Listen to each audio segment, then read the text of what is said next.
तो आगे फिर भगवान जब राजसूय यज्ञ लगा, बड़े बड़े ऋषि मुनि आए हैं राजसूय यज्ञ में। श्री कृष्ण द्वैपायन व्यास देव भरद्वाज सुमंतु गौतम असित वशिष्ठ च्यवन कण्व मैत्रेय कश्यप त्रित विश्वामित्र वामदेव सुमति जैमिनी क्रतु पैल पराशर गर्ग वैशंपायन अथर्व कश्यप धौम्य परशुराम शुक्राचार्य आसुरी विधिवत्र मधुचंद्र वीरचेन अकृत व्रण और भी अन्य ऋषि।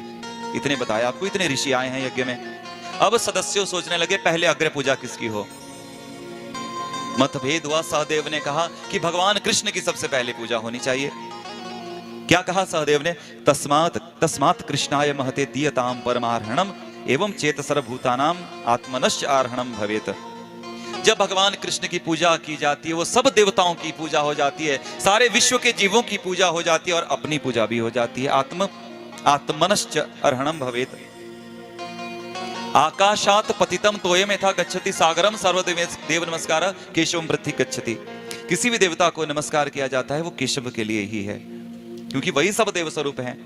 योप्यन्य देवता यजन्ते श्रद्धयान्वितः तेपि मामेव कौन्तेय यजन्ते अवधि पूर्वकम। दो अन्य देवताओं की भी आराधना कर रहे हैं, वो मेरी ही पूजा कर रहे हैं, लेकिन उन्हें पता नहीं है। देखो, भक्त जब कृष्ण भक्त शिव मंदिर में जाए तो ऐसा सोचे कि वो बहुरूपी अब शिव रूप धारण करके बैठा है, कृष्ण ही। माता के मंदिर में जाए तो ये भाव रहे कि वही कृष्ण मां का रूप धारण करके बहुरूपी, अब जैसे वो बन गया था ना सती, तो वो कृष्ण ही मां के रूप में, त्वमेव माता च पिता त्वमेव, वो ही मां के रूप में बैठा है। सभी देवी देवताओं के रूप में कृष्ण ही हैं। अगर तुम शिव भक्त हो तो सर्वत्र शिव को ही देखो, सब जीवों के रूप में भी शिव ही हैं। प्रेम से कहिए श्री राधे। यो मां पश्यति सर्वत्र सर्वं च मयि पश्यति तस्याहं न प्रणश्यामि स च मे न प्रणश्यति। ईशावास्यमिदं सर्वं यत्किंच जगत्याम जगत तेन त्यक्तेन भुंजिता मा गृधा कस्य स्विद्धनम। वो सर्वत्र हैं, सर्वव्यापक हैं, इसलिए उनकी पूजा होनी चाहिए।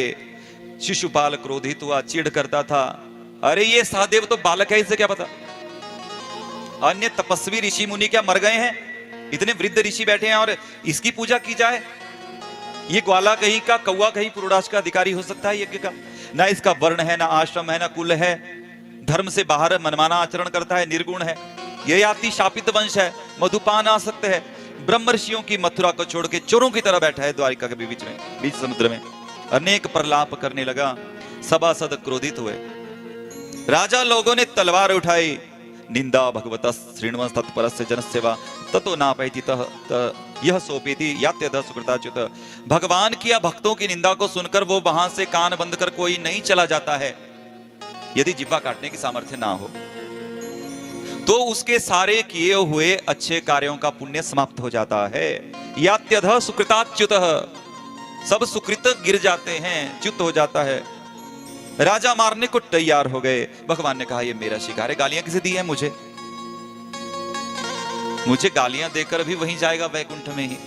भगवान ने तुरंत अपने चक्र का ध्यान किया और छोड़ा तो वैसे ही सिर कट गया। बोलिए वृंदावन बिहारी लाल की जय हो। ज्योति भगवान में लीन हुई, जो इसको सर्व पापों से मुक्त कर देता है, जो इस प्रसंग को सुनता है। बोलिए वृंदावन बिहारी लाल की। शाल्व के साथ